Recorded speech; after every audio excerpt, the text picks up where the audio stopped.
बोलो भाई भाई। हम बोलना चाहता हूँ, ये बोलना चाहता हूँ, हमारे चाय बागान का आदमी हूँ मैं।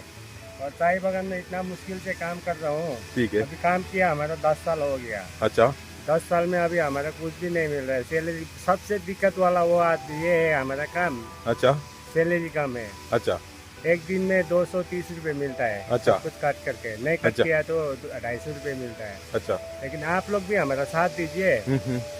आप लोग तो सब लोग चाय पीता होता है, बाहर भी जाता है, इंडिया में आता है, चाय तो सब जगह पीता है। लेकिन हमारा साथ कोई भी नहीं देता है। हमारा सैलरी बहुत कम है।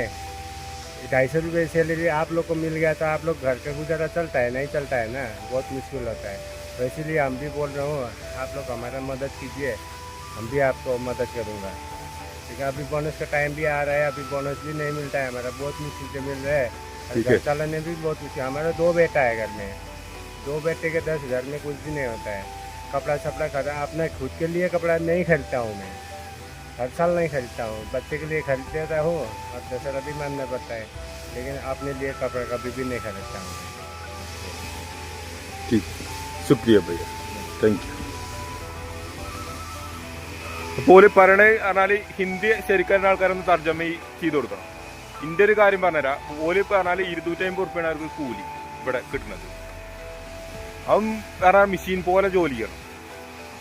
പിന്നെ പോലെ ഈ 250 ഉറുപ്പിക കൊണ്ട് നമ്മളെ വീട്ടൊന്ന് ചിന്തിച്ച് നോക്കി, ഒരു 4-5 ആളില്ല ഒരു വീട് ചിന്തിച്ച് നോക്കി, എന്താ കാലാവസ്ഥ. 250 ഉറുപ്പിക ഒരു ദിവസം കിട്ടിക്കഴിഞ്ഞാൽ നമുക്ക് ജീവിക്കാൻ കഴിയും. അതുപോലെ അടിമകളാക്കി വെച്ചിരിക്കുകയാണ് ഇവരെ.